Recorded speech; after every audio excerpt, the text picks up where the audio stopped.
Begumpet division గురుమూర్తి లైన్లో గల wine shop మూసివేత కోసం కోట నీలిమ చేసిన కృషి పట్ల స్థానికులు అభినందన సభ ఏర్పాటు చేశారు. కాంగ్రెస్ ప్రభుత్వం మహిళల ప్రభుత్వం అని, మహిళల భద్రతకు ఎంత దూరమైనా వెళ్లే ప్రభుత్వం అని పీసీసీ వైస్ ప్రెసిడెంట్ కోట నీలిమ అన్నారు. గురుమూర్తి లైన్ వీధి ప్రారంభంలో ఏర్పాటు చేసిన వైన్ షాప్ వల్ల స్థానికులు చాలా ఇబ్బందులు పడ్డారని పేర్కొన్నారు. ఆ వైన్ షాప్ 3 ఏళ్ల క్రితం బీఆర్ఎస్ ప్రభుత్వ హయాంలో ఏర్పాటు చేశారని ఆరోపించారు. ఆ సమయంలో స్థానికుల సంప్రదింపుతో ఒక బాధ్యత కలిగిన పౌరురాలిగా హక్కు అనే ఎన్జీఓ ద్వారా వైన్ షాప్ తరలింపుపై పోరాటం చేసినట్లుగా స్పష్టం చేశారు. అనంతరం వైన్ షాప్ వల్ల మహిళలు, యువతులు, చిన్నపిల్లలు చాలా ఇబ్బందులు ఎదుర్కొన్నారని పేర్కొన్నారు. ఆ వైన్ షాప్ షిఫ్ట్ చేయడం ఇవాళ జరిగింది. 1వ తారీఖున ఆ వైన్ షాప్ క్లోజ్ అయ్యి ఈ పక్కన ఇంకో చోట్లోకి వెళ్ళింది. ఇక్కడ ఉన్న ఒక 2000 కంటే ఎక్కువ మంది రెసిడెంట్స్ వీళ్ళకి ఒక పెద్ద రిలీఫ్.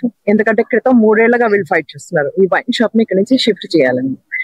మన సమాజంలో అందరికీ హక్కులు ఉన్నాయి. వైన్ షాప్ వాళ్ళకి ఈక్వల్ హక్స్ ఉన్నాయి. అలాగే ఇక్కడ ఉన్న వాళ్ళకి కూడా ఈక్వల్ హక్కులు ఉన్నాయి. అందరూ everybody has rights in our society. కానీ ఒకళ్ళ రైట్ మూలంగా ఇంకోళ్ళు సఫర్ కాకూడదు అని ఇక్కడ మేము ఆందోళన చేసి ప్రభుత్వం వైపు నుంచి కూడా రిక్వెస్ట్ చేసాం, ప్రభుత్వాన్ని కూడా రిక్వెస్ట్ చేసాం. ఇక్కడున్న వైన్ షాప్ ఎన్నో ప్రాబ్లమ్స్ క్రియేట్ చేస్తుంది కాబట్టి దీన్ని షిఫ్ట్ చేయాలి.